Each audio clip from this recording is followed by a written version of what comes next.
Welcome back to the Carrot and Stick podcast, a podcast series where we look to get under the skin of all things performance management and motivation to understand what makes our wonderful world of recruitment tick. Today, I'm sitting down with someone that I've known for a number of years, but seemingly never had a proper conversation with. Today felt like the right time. It's with Chris O'Connell. Some of you may well know Chris from LinkedIn, as he's got 75,000 followers, is very well known in the recruitment space, and a lot of that is because of the story that he's been through over the last 20 years or so. He had a business that he grew up to £25 million in turnover, a dream many recruitment leaders have, but then went through all the difficulties that come with an exit involving a P&E firm. I won't spoil it too much, but it's very real, it's very raw, very authentic, and I know you're absolutely going to love it. After we spent 20 minutes or so going through that, we moved on to talking about the three key topics that Chris brought along to today's episode. That was around being an authentic leader. It was around automation and how in some cases we've gone a bit too far with trying to be efficient here. Now we should try and dial it back. And surprisingly, his love-hate relationship with LinkedIn, despite all the success that it's brought in. How can you hate something that makes that success for you? Well, you're going to find out today in this episode. As said, this is a really good one. It went on a bit longer than I anticipated because it was such a good chat, but I know that you're going to love it. So without further ado, let's get into it with Chris O'Connell. Chris, good morning. Thank you very much for jumping on today. How are you? How are things going? Derry, thanks a lot. I can't believe in all the years we've been in recruitment, we haven't actually done any of this stuff yet. So I'm delighted to be on. Thank you. And I'm doing well for Friday. Good. It feels nice coming up to a Friday being the bang on end of February. So, we all come back next week and it's March. Where is the year going? 2 months have disappeared already, right? It's good. And the days are getting longer. It's sunny now. So, yeah, everyone's a bit more positive going into March, I think. Absolutely, yeah. I took up running about 7 weeks ago or so. And yesterday was the first time I've gone for a run where either it hasn't been pitch black outside while running or close enough pitch black, or in the middle of the day at lunch to try and make sure I'm inside daylight hours. It was a really nice sunset nearby. So I was like, what? Perfect time to go for a run. So it was absolutely delightful. So hopefully more of that to come. Good, mate. Yeah, I think we all suffer from a little bit of the seasonal stuff. So, yeah, a bit of brightness is always good. Spot on. So, I've said your name, but for most people who probably haven't heard of you, one, I'm not sure how, because you're probably one of the most followed people on LinkedIn that I know in the recruitment sphere. Who is Chris O'Connell? What's he all about? What's his background? Give us the spiel. Yeah, mate, 26 years recruitment experience. Started out in 1998 at the S3 Group. Most people know who they are, £1.5 billion business. I think it's where everyone started. Yeah, absolutely. It feels like the big bang of recruitment S3 does at this point. Everyone I speak to is like, I was at S3, Futures, whatever. It feels like the place to be. It's funny, and it's a great training ground, and so many, business owners have come from there and successful entrepreneurs. And a lot of people say they were top biller. I actually was. I was billing nearly £1 million a year. I had 20 grand a week. I'll put you down as number 47 on the list that has said that on the podcast now. I believe myself. If no one else does, then. But I loved that my time there. I was there for 5 years, smashed it out of the park, contract recruiter, worked my way up, worked in different offices, and enjoyed that time. Left there, set up my own business in 2003. And bootstrapped that in 9 years, got it from nothing to 25 million quid annual turnover. We had 3 offices, 100 people, 14 industry awards. I was Southwest Entrepreneur of the Year. Incredible business. People still say now it's one of the best recruitment businesses of its time. Just good process, good culture. I then sold that through private equity, but I've been very open and vocal about that transaction being horrendous and me having to take the private equity vehicle to court, which was a very, very difficult time in my life, which I happily elaborate on. I had to recover from huge losses there, financially, emotionally, physically, everything. And then came back onto LinkedIn about 4 years ago, told my story in a very open and vulnerable way. And I've built a big following, as you say, 75,000 followers now. I get 5 to 6 million views a month on my LinkedIn. I've been a guest on 200 podcasts. I've got my own podcast, which I've done 100 episodes on.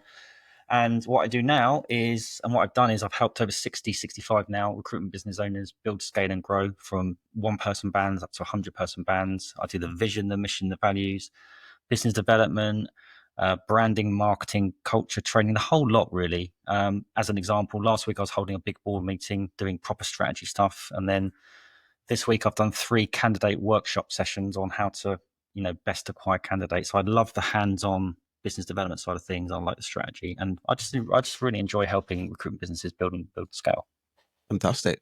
A very interesting story. And I know we've got 3 topics we want to go through today, which I'll mention here, but I'd like to come back actually and talk about that journey going through private equity, because I'm a software founder as well that's taking investment, for example, right? Like it's a little bit different in terms of selling a software business to a recruitment business, but it still comes with a lot of the same pitfalls and dangers and things that you can come across. So even for myself, it'd be good to hear some more about that. Yeah, sure. But for those that are listening and are curious as well, 3 topics I said we go through.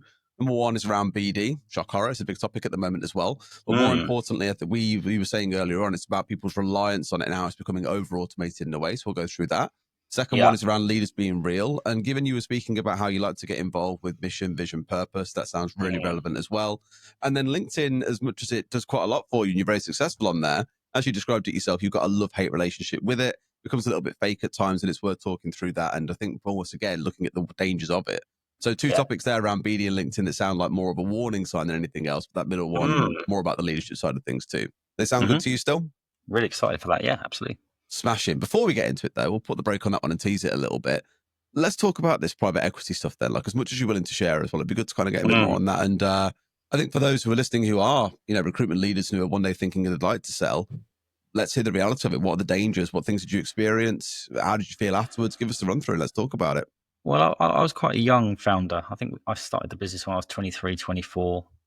So I was essentially a millionaire in my late 20s. We got it up to sort of, as I said, 3 offices, 100 people, 25 million quid turnover annually. At that point, I was talking to a guy in Australia. I wanted to open up in Paris. I wanted to build and, go from that to quadruple that really. But my business partner walked in and said he didn't want to do it anymore. So we're 50-50 shareholders.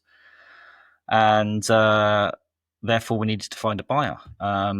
For some reason, we didn't even put it out to market that much, but we started to get offers. So I think it was obvious that there was some fractions between myself and Pete, or he wanted to go and I wanted to stay. So I was kind of under quite a lot of pressure to do a transaction because the staff were getting a little bit concerned about where the business was going. Anyway, I got a really, really strong offer that bought Pete's 50% out, but offered me 60% and a £1.8 million loan note and all this kind of stuff. Did the deal, but then they pulled out right at the death. And then another private equity vehicle came in, and I did the deal. And the first year was okay, but the second year was like, I don't know if anyone's seen the film Dawn Till Dusk. It completely changed. They put 5 or 6 of what they would call investment directors in the business. Bearing in mind, this business was built on culture and investing, and going for it, and incentives. They were basically counting the coffee granules. If you wanted to hire somebody, proper private equity management. Yeah, mate. And I kind of expected it to a degree, but it was literally, we had a board pack of about 140 pages, and we had to analyze everything. I was in my office, doing the spreadsheets all the time. They wouldn't invest in anything. And then they tried to turn the screw. They tried to get rid of people. They tried to oust my COO, tried to really turn the screw so much that everyone was just like, what the fuck is this? We just felt very suppressed. And I tried to fight them. Then they tried to get me out. Obviously, I was the biggest shareholder, paid the most money, was the most valuable. Bearing in mind, we're 75% contracts. We had 120 going a week GP recurring revenue for years and years and years. It was very, very, very profitable business. So I had to take them to court. It took me 4 years, cost me 600 grand in legal fees. 2 weeks before the court case in the High Court, I ran out of money. They knew that, so I had to do a deal out of court for peanuts, which only just covered my costs. And then I lost the business, lost access to my children, got divorced. Was pretty much sleeping on mates' sofas, bankrupt almost. And it was done in such a public way. And I learned the hard way, but I learned a hell of a lot about. When you say it's such a public way, what do you mean the public way, or how so? Oh, mate, because this was 2010. We're a £25 million business. We won 14 industry awards. We were a big player in the business. So everyone, when they started to see the downfall of the business, were a little bit like, "Whoa, look at what the hell's going on with Chris!" Yeah. Right? Yeah. I mean, it's just like it's the whole integrity, your whole purpose taken away from you, and the way they did it, it was positioned as if I was the villain, and then it was amazing what happened. A lot of people turned against me. I felt like a criminal in my own sector, and then it all transpired. Actually, what happened? Then people came back, and it was just a very, very dark time. That I learned so much from that experience, and obviously I'm accountable as well. There's no smoke without fire, but I did not deserve that.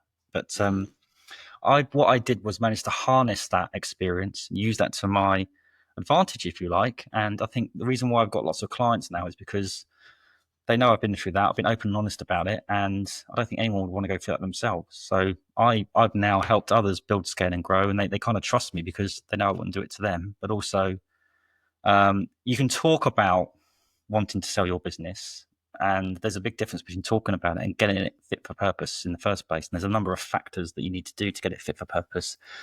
And it's not just the revenue; there's the process, there's data, there's loads of stuff, right? And it was a very valuable experience at the time. It felt like the worst thing, but it's probably the best thing that happened to me, because now I feel as if I've naturally evolved from a business owner to coaching business owner. So in a way, it's an interesting one, really. Obviously, there's so much we can unpack in that as well. I do want to spend a bit more time doing that, if you don't mind, as well. So I've got a few questions around it.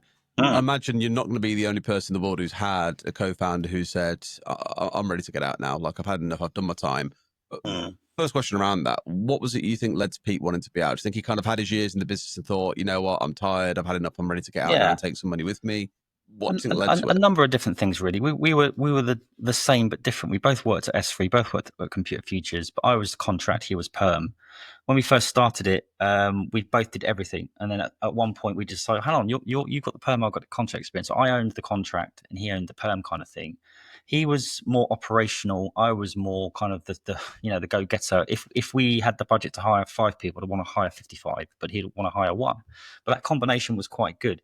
And it kind of worked. We kind of yin and yanged it, and we worked, and we got on like a house on fire the first 5 or 6 years. But then, because I wanted to go and go bigger and push and push and push, I think he just wanted to cash his chips in. He had his 3rd child. We just opened up Manchester. We had London. I don't think he wanted to go on that sort of further journey, which is completely fair enough. Whereas me, I wanted to take it. So it just kind of, it's a bit like a marriage. We kind of had different values and different goals, and it just wasn't going to work, so we're rubbing up against each other, where he wanted to be cautious and focus on profit. I was still about the top line, so it kind of made sense, really. Did you ever feel tired, jaded during that journey and think to yourself, I imagine afterwards you probably wish you had been, but during that journey, did you ever feel tired, or were you always just thinking about what's the next step we can get to here? Mate, I had this insatiable desire. Like, I'd spend 99.9% of my time, effort, energy into the business. I'd send emails at 3 o'clock. I'd demand my team be as good or better than me. And obviously it was just unrealistic, to the point where when I lost the business, that's when I started to, and the private equity firm came in. That's when it all started to hit me. I put too much emphasis on it. I was almost too driven, too focused. It's almost like I became a little bit difficult to work with, I think. And when I lost the business, it kind of made me realize, and that's why I've got my book now, and my branding behind me. My business is about not just the business, is about becoming a CEO of the life, and understanding the things like relationships, personal development, health and fitness. Get those right, your business can still flourish as well. So, the most stressful time was when the private equity people came in, and I started to lose the business. But during the business, I think probably towards the end I did. I remember sometimes I was quite stressed. I used to go into my car downstairs and sleep and have a quick nap for 20 minutes in the car park, because I was stressed about the transaction going through. I did have the panic attack as well, because I didn't enjoy standing up in front of my business, and which sounds a little bit strange as the CEO. I was very dynamic, very driven. People bought into me, but I still had, due to my childhood, I still had this kind of fear of public speaking, and I think me telling you that was unnecessary, you'd think, but it's that kind of approach that I've adopted. If you move on to leadership, around how I've helped so many CEOs grow, because I see that in many of my CEOs, they wear this mask, right, of having to be a certain way, and I did. I put my suit on and I became this person, but I wasn't really that person. And I think the way to get proper buy-in is to be a human being as a leader, and ask the right questions and be a bit vulnerable as well, because you want to know what you want your people to tell you what's not right, what's not going well, not just in work but outside of work. And I think by being that sort of vulnerable self, I think you get that. There's so much to unpack around like authentic or vulnerable leadership, whatever it is you want to call it as well, because the same story for me over the last 10 years where I've been on that journey of being really good friends with like the first few people that join the business. Like, it feels like it's a little mate circle, building something really cool together. Then you start hiring people that aren't kind of in that inner circle in a way, because they weren't there on day one, and it becomes a balance of trying to find where the line exists, right? Of where professionalism begins and where the personal ends, and also where they overlap at the same time.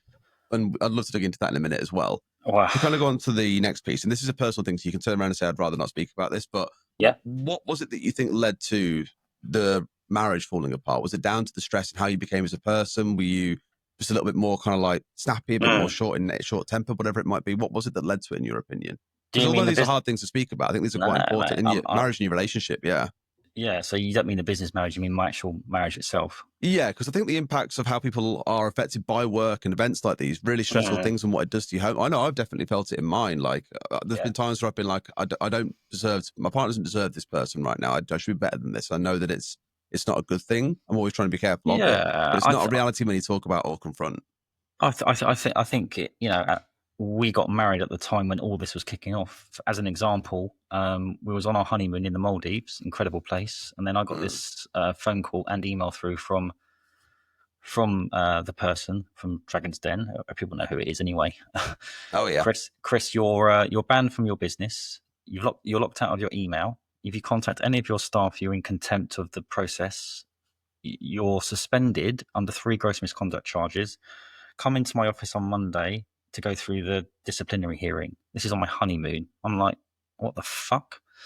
So you can imagine what that might have done to the start of our marriage. Obviously it didn't help, but but prior to that, in answer to your question, I mean, I would talk about business all the time. 99% of my conversations were about business. I wasn't, I'd be doing late nights and all that kind of stuff. And I've learned from that now. And I teach my CEOs to actually spend quality time with their partners and everything else. But I think it is about having the right balance. And I lost friends. I lost relationships over it. I got too heavily involved with the team myself, going back to your earlier point. And I think that was part of the downfall of the business as well. Maybe why people, it didn't work out as well. So I was so ingrained and engrossed, almost to the point where I saw the success of the business as my self-worth. If the business was doing well, I was a worthy person. And obviously there's an element of that that's you think that's true, but actually I've learned that I think that's the same on LinkedIn as well. How many followers you got, how well you're doing. People associate that with their self-worth, and I think it's a very dangerous game to play. So, the private equity vehicle definitely did not help.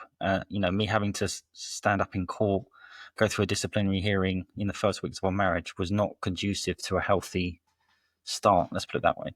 No, it's hard as well. It's hard to put that on someone else as well, your partner. I think in that spot, right? Like you say, you're going to this lovely, like, once in a lifetime honeymoon together, and suddenly you've got an email like that, which no doubt is going to completely take your mind off the honeymoon for the most part. Oh, mate, it's horrific, mate. It was literally horrific. And then, and then we had this 4-year battle after that, money after money going out, 500, 600, 800 grand per letter. It all builds up. And there was never any guarantees that we would get the outcome we wanted, even though we thought we should. It's quite a difficult thing to explain how it actually happened, how the business was effectively stolen from me in broad daylight. Even though I was a 50% shareholder, but it was essentially, and it's happened before to other people who've done business with them. And, but I'm kind of through that now. And I do talk about it a lot because it's part of my life. I don't want it to become my life, but I think in a paradoxical kind of way, it's enabled me to build my business that I've got now. And I think it's helped me build my brand. And I think what I've learned and I've taught other people is that that's quite a bad, big, massive event to happen.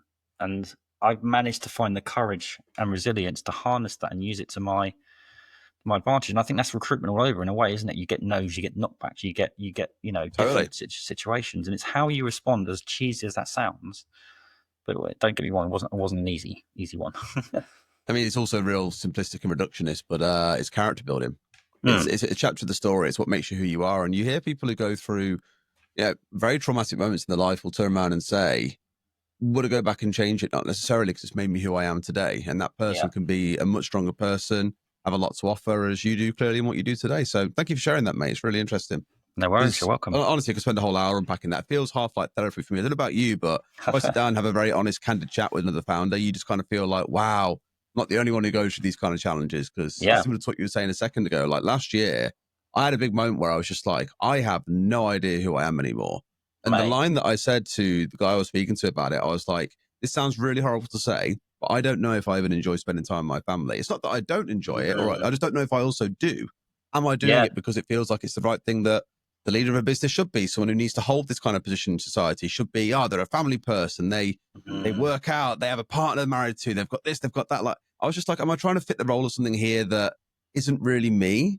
Or is that actually me? I didn't really know. And I had to take a step back and really assess that for a while. And I think it can be a really hard thing when you commit so much of your young life, because like you, I started it like very early on. I think 22 years old, I started this straight out of uni. I didn't really have like a me identity for a long period of time until I sat down and really thought, what do I actually enjoy doing that isn't because I feel like it's something I should enjoy doing? Oh, mate. And that was a really good exercise to do. I mean, that is such a valid point. I mean, we're told to get the wife, the house, the kid, the husband, the car, go to university and all that kind of stuff. We're indoctrinated early on, aren't we? And there's I would say 95% of the entire population in the world, I think you could argue, are going through the motions. They don't have a purpose. They don't know why they're doing what they're doing. They're not on the planet. They're getting their paycheck. They're spending it. And I was the same.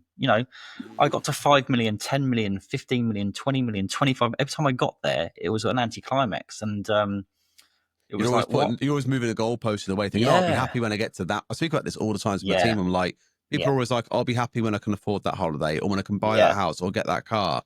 And as you get towards achieving that goal, you move the goalpost to, right, what comes next? Oh, that thing over there.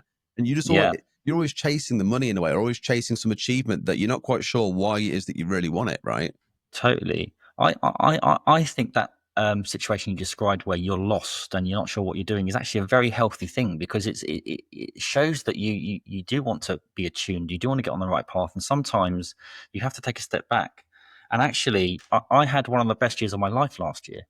I climbed Mount Kilimanjaro thanks to LinkedIn. I did a big stage gig at the Recruitment Expo, my first big stage gig I'm very proud of. And I did the New York Marathon, incredible business. Excellent. I built loads of clients. And then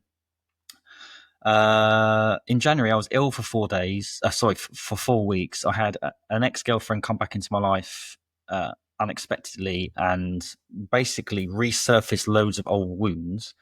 And up until about 2 weeks ago, again, I'm being very honest here, I felt very depressed, very anxious, lack of purpose, was comparing myself to everybody, even though I've done all these things, in a real kind of like, who the fuck am I? What am I doing kind of thing? Really bizarre. And now I'm through that. So what I'm trying to say there is that I think it is like climbing a mountain sometimes. You go up, you can't go up all the time. Sometimes you have to stop, go down and come back up again. And I think what you've just described and what I've described is just a way of getting to that next level. And sometimes you have to shed, you have to lose, you have to go backwards to go forwards. I've learned that I can't force it. I can't just wake up and go, right, I'm okay now. Sometimes you've got to sit with this stuff. You just got to accept it, and you've got to analyze it. You've got to go through it, and you've got to process it. As simple as that. Totally. Like I said, man, I could talk about this for hours. We should probably maybe do another deeper dive episode about this sort of stuff, because I'd absolutely love to. But we did say we'd talk about leadership stuff. And I think what we'll do is we'll flip the order, rather than going on to the BD stuff first and then leadership and then so on. Because it flows quite nicely what we just spoke about, we'll start on that leadership stuff if you like. So you mentioned about leaders being real, about being willing to get help when they need it. As you said, you've been through the journey of the 25 million business, losing that, getting it back. Now you're advising people on that side as well. And your brand is very much built around being vulnerable and authentic. Yeah. Where does the line stop though with being authentic and being your real self? Because many would say, okay, like, look, this ain't your mates group, it's not your social circle. It's still a professional working environment. People have expectations of you as a leader. So where do you draw the line on where these things should stop and start?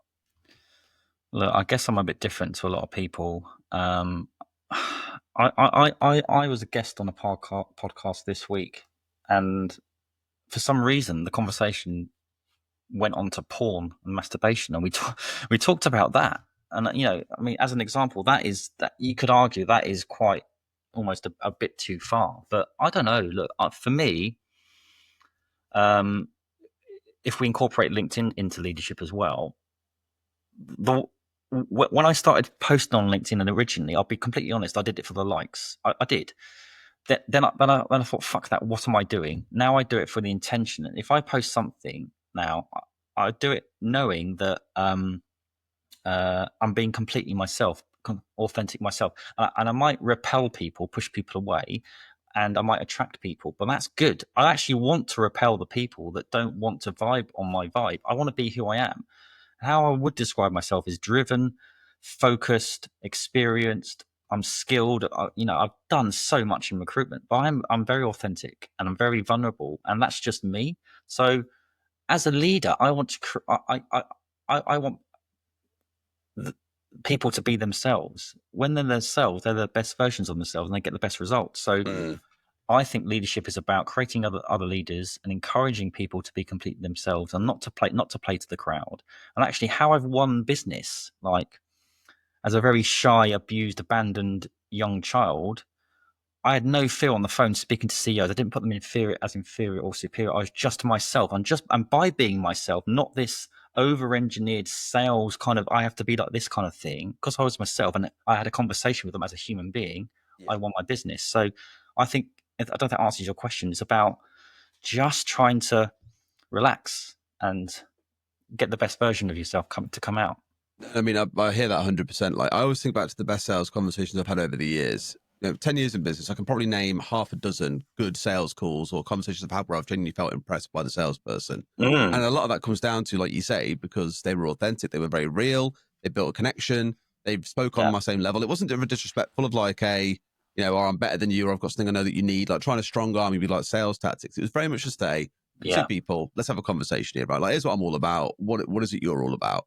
Whereas I think, especially with a lot of grads or junior salespeople that come in, it's a real hard one, because like giving them a script, for example, means that they obviously sound scripted. They don't sound authentic, and that really damages them. But you can't also expect someone brand new into a role to be able to converse on the level of someone who has got 5, 6, 7, 8 years of leading a business and knows all this stuff about that world that you simply won't be able to get from reading a book or being told in a day or two by someone in a classroom.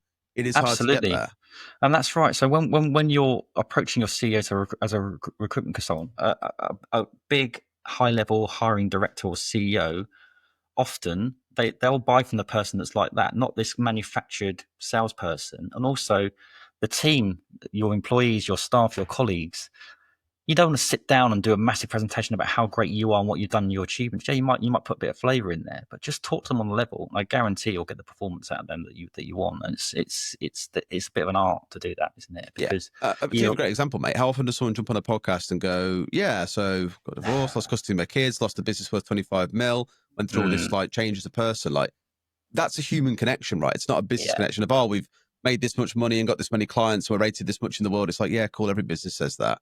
And it's not a case of trying to collect stories that you can share that are tragedies, right? It's not all about that, but it's just about being real about things, about the human experience. Yeah, because I this is hopefully isn't going to sound like show-offy or egotistical. I was a millionaire. I built a £25 million business. I was SRE's top. I did say that in there, but I didn't say that was. I decided to incorporate the other stuff because people want that. That was all context and frame setting more than anything. Exactly. So, and I think that's the way to do it on LinkedIn, in leadership and in life. Just be yourself. Don't hide anything necessarily. What I always love when it comes around to sort of sharing ideas and these sort of like life lessons is actually to give examples or stories as well. So, can you think of a time, maybe looking back over all the years, where either you or someone you've coached has shown that more authentic side of yourself, and what's the impact it's had? Maybe one that's good and one that was maybe more negative, where maybe it was a bit too far. I can't imagine, for example, everyone appreciates sitting around an office talking about porn and masturbation. So there are certain lights you have to switch off in the house, right? No, I think. I'm so sorry, mate. You're now forever the podcast porn and masturbation guy. In my mind. My God, really I'm literally. That's probably the clip you're going to use as well. I'm literally in two. It was really funny. My editor DM'd me the other day, and he was like, "The last episode is, Derry, you didn't do anything funny or say anything stupid on the last one." I was like, "Right, okay, then I'm sure something will come up." And you've handed me a nugget on a silver platter, mate. I'm so sorry. Oh, there you go, mate. I'm literally in two minds about whether to release that one, but then I think actually it goes against my principles of it. It does. How hard is it to your values, mate? Come on, it's a leadership thing. Wow, exactly. Well, I just think if. I mean, I went on. There's a guy called Dodge Woodall, right? You might know him. He's got one of the biggest podcasts out there, and you know, I have signed a gagging order against this individual, not Dodge, the person that did my business, and I should have mentioned it, but now I've decided to mention it because I realise that if he comes after me, so fucking what? I don't actually care anymore. So what I mean by that, I think I've evolved and grown into this kind of very vulnerable, very open person. So I've utilised LinkedIn and my platform as a therapy, public therapy for me, because it's helped me heal. So I don't think would I advise anybody to just jump into it. I think you've got to almost build up to it. But in answer to your question, I feel as if it's only ever going to help, I think. And if people judge you based on your vulnerability or you being too open, I think they're not your people. And actually, you're qualifying people out and qualifying people in. Yeah, unless you're going into Just like in graphic. sales and knowing your ICP. Yeah, I just think life's too short. There's enough people. There's billions of people in this world, and I'm all for it. To be honest with you, so maybe porn and masturbation does cross the line a little bit. It's one thing I remember probably many years ago now, probably 9 years ago. When we set up the business, joined an incubator program called Entrepreneurial Spark, and the whole idea was you ain't got an idea how to set up a business. Come and join this, and we'll coach you, mentor you, give you connections, all that kind of good stuff. And one of the very early exercises they had us do was to assess what our weaknesses were. So we knew as co-founders where to focus and how to cover for each other. And the weakness that came out from me, like at the time I was kind of like proud. I was like, I don't feel like a weakness. That feels like a good thing, was that I like to be liked. And so kind of in the frame of what you were saying there, it's like you want to people please everyone. You don't want anyone to dislike you. When you are disliked or someone says something hurtful, you take it quite personally. It feels like an assault on you, on your character, right? I think these days that still holds true to a degree, but I also, like you say, I know who my people are. I'm not going to invest the time in those that like aren't on the same wavelength as me. That's not a personal thing against them. It's just we're different people, and that's completely fine. You can't afford to be friends with absolutely everyone. It's just the way life is. Well, also, mate, not everyone's gonna like you anyway. As an example, I had one of the most viral posts ever on LinkedIn. It had 21 million views. It had 300,000 likes. It had 11,000 comments. It had 2,000 reshares. And it was about a before and after picture of what I was like before my divorce and after my divorce. You know, very straightforward post, but very uplifting apparently. But there was still 5% of those 300,000 people. You're a dick. You're a cunt. What the fuck? You know, literally laying into me. And what I'm trying to say there is that you could be Mother Teresa or whatever. There's always going to be, you know, and there's loads of people in my space that I tried. I'm much more of a sort of a collaborator over competition, right? So I'd always comment and like on people that do the same thing as me. But there's people that I've commented and liked on their posts that do the same thing as me that have never ever once done the same thing back. And I'm thinking, what the fuck am I even bothering to do that? So I think you've got to just kind of like, you know, I think it's just about improving, not impress, is one of my sayings as well. Improving, not impressing. Improve, not impress. Improve, not impress. And when you're posting on LinkedIn, you know, what's the intention? You know, for me, it's about, is this going to add value or not? And I talk about a love-hate relationship with LinkedIn. LinkedIn has been incredible for my brand, my confidence, my friendships, my business. But I've not been enjoying it the last 3 or 4 weeks because I've lost my way a little bit. I have been posting for the likes. I feel as if I've been quite kind of like, because I've been in quite a bad. I was looking at your last post earlier. You posted a selfie as your last one, mate. Yeah, exactly. So playing the game. So I'm taking a break because I think I need to. Because I think don't just post for the sake of it as well. And I think sometimes that, you know, digital detox, digital diet, whatever you call it, is really important. You know. I mean, we can talk about LinkedIn all day as well. Like, I'm very much the same way. I don't think I've really properly posted now for about 2 or 3 weeks. But prior to me going away to Boston for 2.5 weeks, like I was posting 3-4 times a week, videos sometimes as well, because I had a lot I wanted to say, a lot I wanted to share. And the problem is, like, you're always told that you got to post once or twice, like a day, or at least get yourself active on there so the algorithm builds up and recognize you a lot, which I completely understand. But my view has always very much been like, look, I don't want to play the game. Like, it ain't quite for me. But by the same token, when I've got something to say, I'll say it. And it needs to be valuable rather than putting out random crap each day. That just ain't me. I mean, I love the platform, and there's some great people on there. But lately, I find it is about who's got the best selfie, who's got the best cleavage, who's got the best pose, you know, or who can slate. I love the hat in your last selfie, by the way. We've got a Yeah, colour well, there match you with the go. blue top. It's amazing, mate. It took me 15 different photos to get that one. I'm joking. You know, and I think if you don't like a post, move on. Don't spend your whole day crafting a post about another post and all this kind of stuff. And but look, I mean, a lot of the way I've won business isn't just about the how-to stuff, the business stuff. I've won clients because they've listened to my podcast, or I've talked about my kids, or I've talked about my vulnerability. So I don't know. I People just buy from think, people. They like the authentic side of yeah, things. absolutely. So yeah, I think you're doing the right thing with, you know, it's don't be beholden to it, basically. Mm. Well, let's circle back around to that leadership piece again around the vulnerability stage. If you were to give some leaders who are listening, or even like maybe senior managers who want to become leaders themselves one day, someone who's thinking about setting up their own business at some point, what are the top 3 tips you would give someone to be vulnerable with your team without taking it too far? Well, I think you're only as good as the people around you. So if you do have the budget, I would, you know, think about getting a coach or a mentor or an advisor around you as well. Be part of a friendship group. I mean, I'm a part of a WhatsApp group that people have got more success than me. I'm learning from them. So I think it's about, you know, what you're absorbing. But in terms of being vulnerable, I think it's just about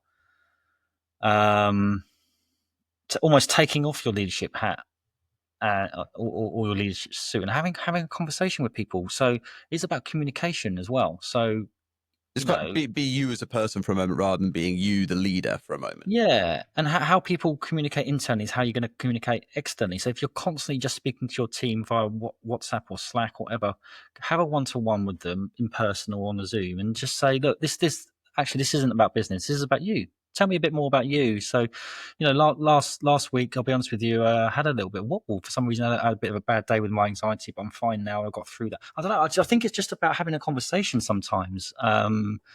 Or I've noticed that actually, you have been a bit quiet. Like is having the ability to observe and show interest, I think, and having a conversation is how I do it anyway. That's one I've had to improve on a lot in the last, say, 18 months, because my memory is awful. I have real bad face name blindness. Like, people walk up to me at events and like, "Oh, Derry, good to see you again." I'm like, "Hi, mate." So if I see you, mate, at some point, and go, "Hi, mate," and don't go, "Hi, Chris," then you know I can't remember who you are. I'm sure I remember you now, switching on the podcast. But one thing, like I did with our team, like obviously the team I know because I speak to them every day, their profile pictures are on Slack. I see them all the time. But like, I've actually started maintaining a document where for each person, every time we have a conversation, there's something in that conversation that I note, like, oh, their kids got injured recently, or they're off to Mexico on a family holiday, whatever it might be, I'll note it down.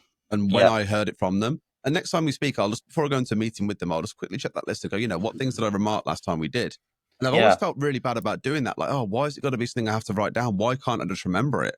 But I've sort of come to the point of realization and acceptance. So my brain is just not going to remember that information very well. I need to find a way around it. And that's the best thing I can do. That's such an important point. I think going back to leadership, you know, you can have the best training session, the best meeting in the world, but if you're not following that up with action, so people say I'm a king of follow-up. I always ask the person at the end of a training session, so what are the top 2 or 3 things you've learned from that? Get them to email you back, so you've got action points to follow up. But also going back, if people are watching, there's my logo there with the 6 facets. It's business, personal development, health and fitness, purpose, relationships, and finance. So I think that, or I've learned that it's not just about business; it's about all those other factors. So ask questions. So, I listened to a great podcast yesterday. I spend a lot of my time and my diary about personal development, health and fitness. What are you doing about personal development, health? So show an interest in terms of their well-being in their life as opposed to their business. As an example, I've got a PT between 12 and 1 4 times a week, which is an immovable meeting. No one can move. Even if a client asks for a meeting, it's a no. So I treat it with that kind of importance. So I think a leader can demonstrate that he values his life as much as his business. That can reflect with his team as well. And I think getting them to understand what about purpose, relationships. If you've got bad relationships outside of work, you've probably got bad relationships inside of work. So looking at it like that. I'm very much preaching to the choir here, but even though you hear the phrase leadership coach, it's no kind of surprise that a leadership coach will ask you about health and fitness, how are your relationships at home, how is your financial situation? Because all those things are what lead to you being a great leader. The leader thinks it's the top, but there's a whole foundation underneath it that normally starts with you as a person, what your condition is before you can be that amazing leader. So spot on with all that. So I'm preaching to the choir here. I'm very aware, but spot on, mate. Man. Love that. Like it. Thank you. Cool. Okay, let's talk about this. Let's move on to the kind of more like Let's do LinkedIn, because we spoke about LinkedIn quite a lot, and then we'll come on to BD at the end of things as well. So, Yeah. like you said, it's a love-hate relationship. It feels like it gets a little bit fake, and that has long been my frustration with a lot of social media. Whether you're on Instagram, Facebook, Twitter, obviously now X, LinkedIn, it doesn't matter. There's a certain style of posting. There's a certain type of content that tends to do quite well. LinkedIn is certainly no different, and I think we're all aware there are subreddits on Reddit, such as LinkedIn lunatics, that mock Yeah. some of the style of posts that we see over things like LinkedIn. Yeah. You've already shared some of your thoughts on it, but give us a kind of respiel again. What's your take on LinkedIn? Why is it a love-hate relationship rather than love, love, love, given it gives you so much? Because it's a love relationship, because, I'm not joking, dozens, probably hundreds of friends that I've built from the platform. I've built an incredible podcast. I'm writing a book. I've climbed Kilimanjaro, been at the expo. I've helped 60 businesses. I'm an authority on LinkedIn now. So there's a relationship there where I do have a community. I have a fan base, for God's sake. I'm not joking. I get dozens of emails a week saying, Chris, I love your content because it really makes me think, it's different, all this. So that's incredible. But then I've almost allowed that to get to my head a little bit sometimes, and judged my own self-worth on how many likes I get, even though I get quite a lot, and checking my phone, for seeing how much traction I'm kind of like, what am I doing? So it's a horrible game to get sucked into. That dopamine hit of seeing the lights go up. There's a reason why social media is designed that way, right? Yeah. Oh no, absolutely. So I mean, again, that's something ordinarily someone wouldn't admit, but I think there's power in me saying that, because I think anyone else who doesn't have that is lying, probably. But also I think that there's a bit, it can be a bit competitive, a bit kind of school playground. Who's got the biggest kind of best selfie, or and there is a lot of piss taking out of it, actually. And I think sometimes people are just trying to earn a living and trying to get results from it. But also, I do get a little bit pissed off with some of these personal brand gurus, who claim that personal brand is the be all and end all to build your recruitment business. You haven't got a personal brand, you're not going. Personal brand is really, really important. Having an inbound presence around it, but you've still got to convert the leads. So, just by getting 1,000 likes doesn't guarantee anything. You've got to make sure the audience you're speaking to is the right audience, and you're getting paying customers. So, how I've done it is I've got 3 pillars: leadership, recruitment, and well-being. My posts are all geared around those. But now people come to me and they phone me up and say, when can you start? I don't have to sell them, but I've got a VA and myself as well. Anyone who views my profile or engages them, they get a crafted email from me saying, you viewed my profile recently. If there's anything I can help you with, please let me know, smiley face. The amount of business I've got by them saying, well, actually, Chris, yeah, we're checking out your stuff. We want to get you in next week to do a call. Like, fuck, if I didn't ask that question, they wouldn't have. So totally. It's the reaching out as well, mate. So it's not just like putting a post on. That's it. You've got to be proactive. I mean, I think about it the number of times where, I'll be clicking around a potential supplier's website, and I'll be looking at a bunch of reviews. We're reading testimonials that they've got for us on the website. I'll be going through a bunch of pages on their website, maybe looking at pricing quotes, for example.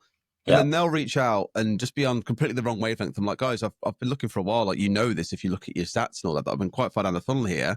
Yeah. It's just reaching out and saying, any questions you've got, I'd be happy to help, will be far better than you giving me this whole massive pitch when I'm already very aware of what the solutions that you're trying to offer me, right?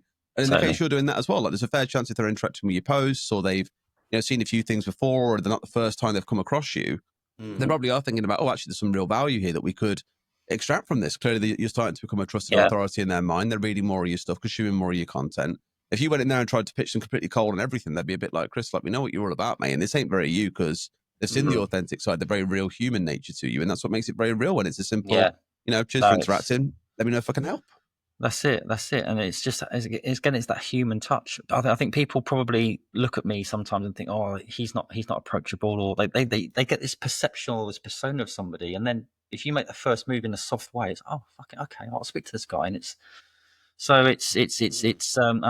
moving on to BD, it's not just about automation and sequencing. And I love, by the way, I love your product. I think it's brilliant. I think there's, I was at I've been at the last 3 or 4 expos, and it is a little bit of a clusterfuck of CRMs, and who's got and it's great, and they're all good, and it's all great, but the amount of people talking about who's got the best sequencing, the best AI tool, the best, automation. I That's think all it, the rage in the race at the minute, isn't it? and I Yeah, think it's that and AI. important. It's important, but my email sequence isn't 7 emails. It's. I think the first 2 are emails. The second one is a human touch point, be it a voice note, be it a phone call, be it a face to face, be it a video. And I think you have to have that. So for me, a lot of agencies out there, they say they're specialists, but they're not. For example, I had a Java consultant come to me and he said, Chris, I'm specking out Java candidates to everybody, but I'm not really getting anywhere. And I said, what, you're specking out Java candidates to everybody? And he went, yeah. And I said, well, put yourself in the hiring manager's shoes. I'm a hiring manager for a fintech business and I take on Java people, and you're sending me Java people, so I might be interested.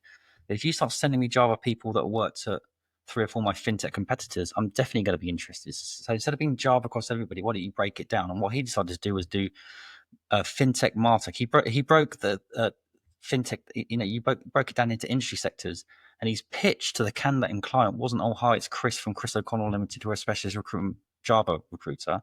"Oh, hi, Mr. Candidate. It's Chris from Recruitment Limited. We're a specialist Java consultancy, particularly operating in the fintech space. We're working with fintech competitor 1, fintech competitor 2. I've got your CV in front of me. It's exactly the sort of CV I know a few of my clients would want to interview. My objective over the next 2 or 3 weeks is to get you in front of some of these clients. How does that sound?" That sounds great. Where have you been interviewing?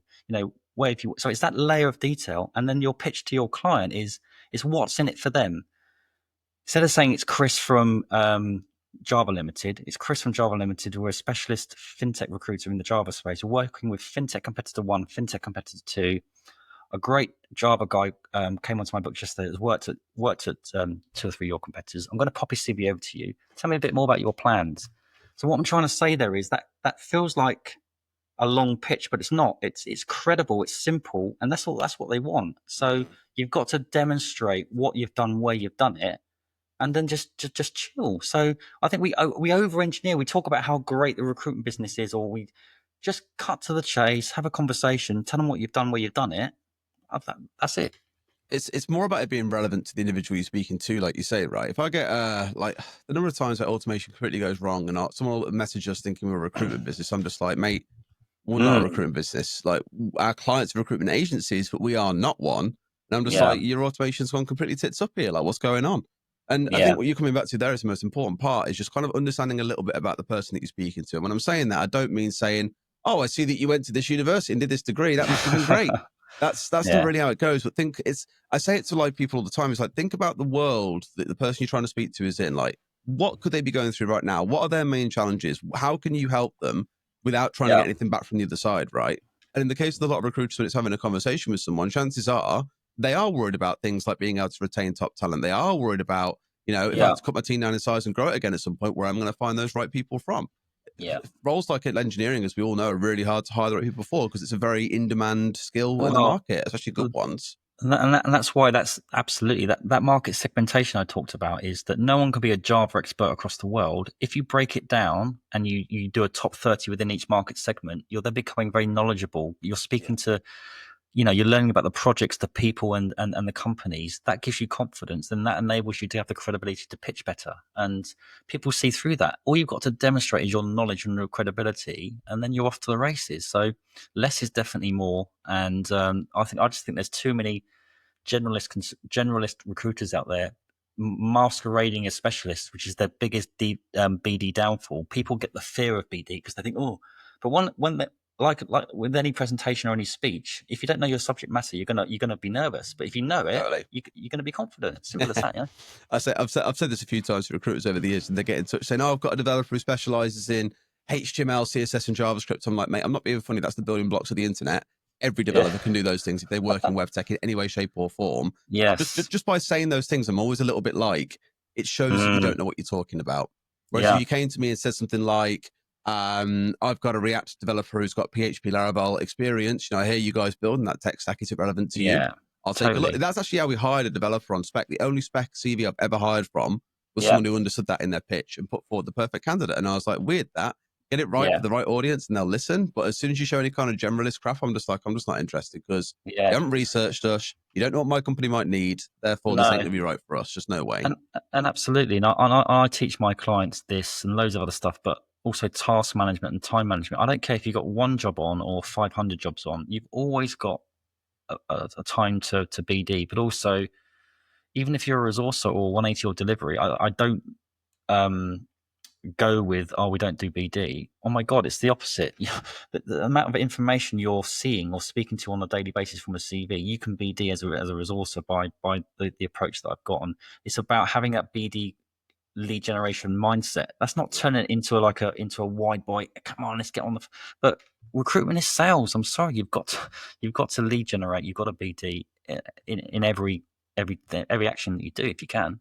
That can become a fun debate all in itself. Is recruitment sales? I think the answer is always yes. People don't like to say it is only the problem.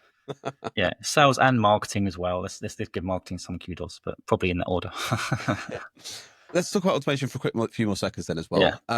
Because you're saying about the danger of automation, it can be over automated, it can become too generic for sure. How do we still gain then? And this is a big question. How do you still gain the efficiencies of things like automation without sacrificing the things that make it very one-to-one, that make it more personal? Yeah, it's a blend, isn't it? It's a blend of touch points. So, what do you advise then in that case? If someone asks you that question, I think there's normally 6 or 7 touch points: LinkedIn, email, voice note, WhatsApp.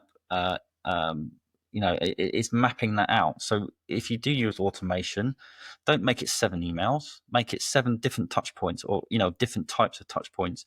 Measure. As an example, I've noticed. I think that there has been some research. I think there's something like an 87% response rate to a voice note as opposed to a text message or an email. So I'm the kind of person that doesn't respond to a voice note first, though. The first message I get of someone is a 60-second long voice note. As I'm flicking through LinkedIn trying to get through a bunch of notifications, I'm like, I can't be asked to sit and listen to this. Well, this is the thing, right? That's you personally, and that works for you. That's true. And some people don't. So, and it's a bit like when you do a presentation, some people like visuals, some people don't. And and that's the whole point. You've nailed it. The whole point. You've got to have a blend of a range of different things. So it's yes, using automation, but it's making sure. I think at least 30 to 50% of your touch points has to be of a human voice, whether it's video, voice note, call. It has to be.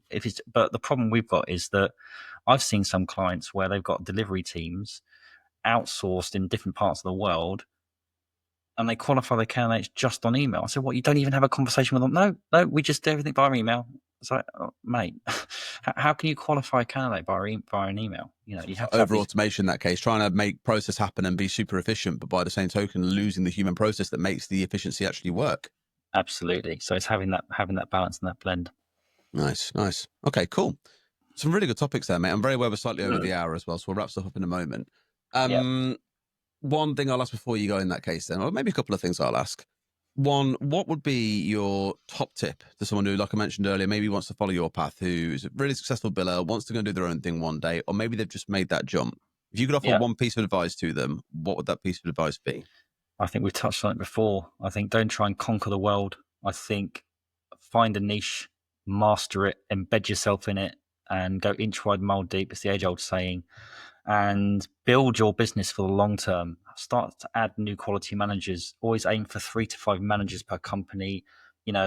Master the whole company, the whole part of the market that you're doing, rather than trying to be a jack of all trades.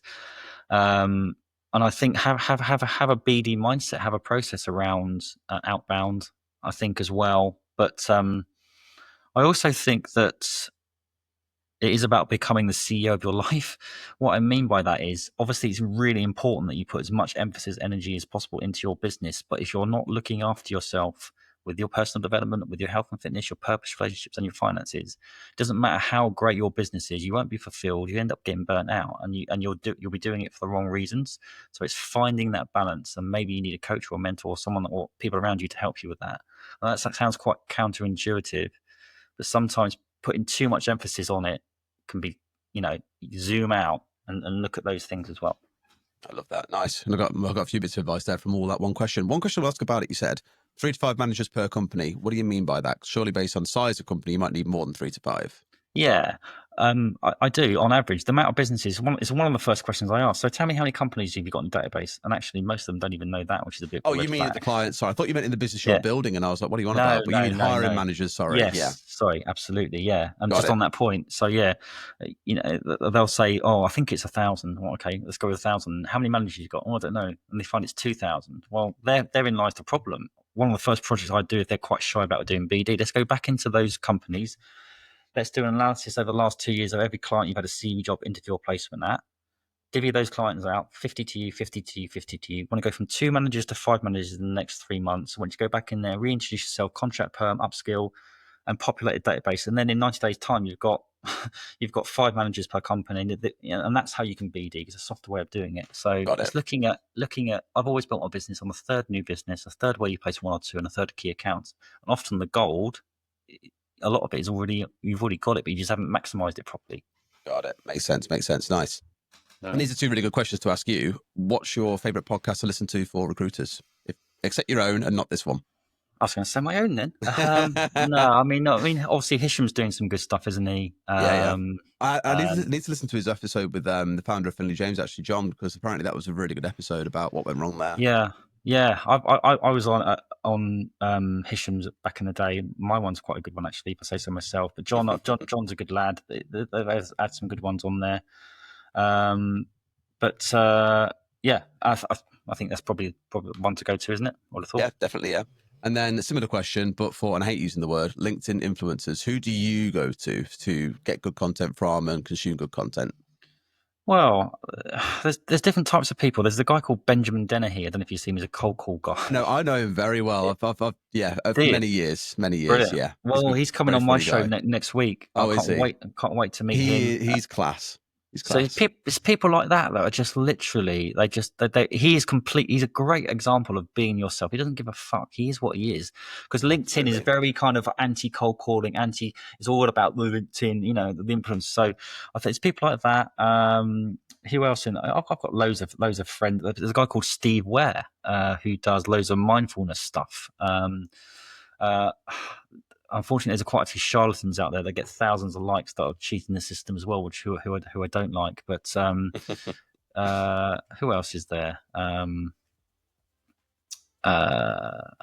trying to think who else. I can take those 2 or 3. Yeah, take those. Appreciate that. And then final last then is any shout outs, anything you want to plug here at the end of the episode? Oh, I mean, thank you for having me on. I mean, as I say, my book's published or about to be published, Become the CEO of My Life. I'd love people to get feedback on that. I'm relaunching my podcast and I'm doing lots of digital products. I'm doing a leadership development program. I'm doing a 90-day plan program. And I'm building a community as well, founders. So I've got some exciting stuff coming up. Awesome. Very good. Find us on LinkedIn, Chris O'Connell, if they need you. Email, we can always chuck in the show notes if you want as well, if you want to get in touch that way. But I guess LinkedIn is the main way. Yeah, LinkedIn or my website, basemindset.com. And I like to plug your product as well, mate. I think what you're doing is brilliant and it's recommended as a great operational dashboard. I think it's brilliant. Appreciate it, mate. Thank you very much. Well, mate, this has been a really good episode. I'm sure we'll do another one in the future because I'd love to dig more into the whole story and all the lessons that came out of that as well. But this has been really good. Thank you so much. I really appreciate it, mate. Loved it. Thanks a lot. Thank you. Cheers.